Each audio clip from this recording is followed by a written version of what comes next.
Pas pakua perjalanan saya sangat jauh ke akhirat. Sanggup apa cukup ada orang beri amal ibadah ning akhirat sobung. Nyok tang ibadah kalak kakek, tang pasar kalak kakek, tang ngaji kalak kakek, tang sodako kalak kakek sobung.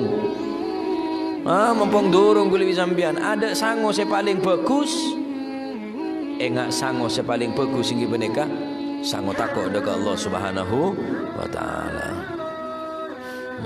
Libasuhumut taqwa wasimahumul haya'u wa qasduhumur rahmanu fil qawli wal fi'li. Tabun al-Habib Abdullah al-Haddad.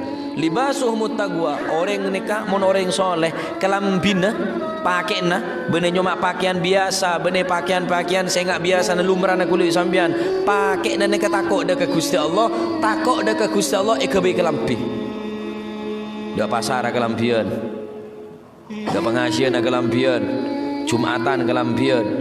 Keng mon kalampin secara zahir, keng atena iman tak kalampian takok ke Gusti Allah, masih mulai dari masjid ngecok sandal, ngecok sepeda motor. Masih entar ke Mekah, pak keng mon tak kalampian takok ke Gusti Allah, kelenon saya bu maaf bisa ngerosak binin orang, dan kadang ngecok pada Mekah.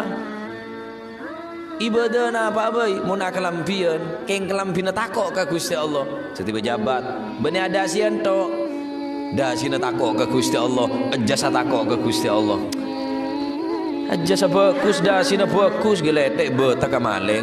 Kebe nampak karo kelampian kada jeria. Libasuhumut taqwa, kelampian ria takut dah ke Gusti Allah. Wasimahumul haya'u. Sifat todus ni kayak kebe sifat todus. Maksiat todus. Mabuk todus, zina todus. Wa qasduhumur rahmani fil qawli wal fi'li. Setiap perkataan dan perbuatan tak lain dan tak bukan tujuan cuma situ ngeki penekah saya kata coba saya maksud ridhona Allah Subhanahu wa taala. Pesabar tadi orang saya takut ke Gusti Allah. Pebeta tadi takut ke Gusti Allah. Ni kesabar paling hebat ni kah. Mun sabar penyakit kening jeung aja. Mun sabar musibah ki kena jangan aja banyak orang kelar musibah kelar nyangka musibah nih kah karena sabar dekat taat nih lebih repot pak. Orang saya sabar solat berjamaah sabar apa sebulan Ramadan, orang apa saya yang tak sabar beda apa semua apa saya yang tak sabar ojo metok saya jongo masih ngajin mau tak sabar ngersuno awai si aku roto tengah.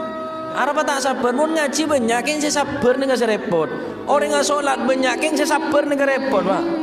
Mereka nak sabar dekat taat dekat Gusti Allah, ane ke perintah kada sebelum Gusti Allah merintahki ibadah selain.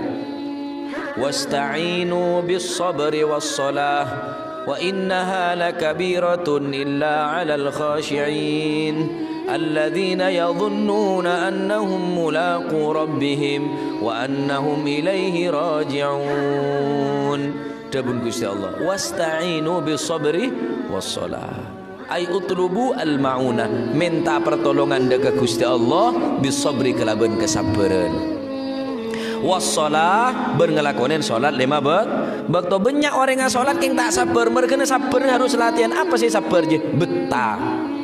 Eja kaje tak betah aki bisa bian insyaallah sabar mun tak sabar dari rumah ya bersabar aki isbiru wasabiru isbiru kuat aki belajar sabar mun kulit sampean kita langsung bisa sabar kuat aki je kaje bersabar aki masalah tak sabar insyaallah sabar pak napa tak betah aki insyaallah betah pak napa Wat kuat aki, insyaallah kuat deki akhir-akhirah. Syukur kulo panjenengan belajar sabar.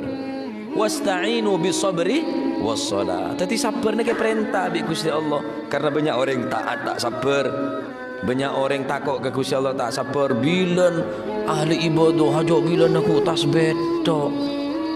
Ku tak sen aku apa? Wala lain wala. Wa aku setik abil ya tok siang malam. Neku tasbih pas neku setok-sotok ru apa. Tak sabar. Bilan ahli berjamaah ngaji siang malam setia. Aduh tetok siang malam tak sabar. Maka tak ada amal yang paling bagus enggak orang sabar. Neka pesan dari dua nasihat dari namanya mana al-Imam Sahal bin Abdullah cukan nasihat daripada Imam Junaid. Pertama, tak bekal orang kelak bisa depak dek cita-cita nah, dek pengetahuan yakni keridhaan Allah Subhanahu wa taala, kecuali lebar situng jalan selain tertutup, kecuali jalan situng yang kita norok buntik dekah lalam panah Gusti Kanjeng Nabi Muhammad sallallahu alaihi wasallam. Nomor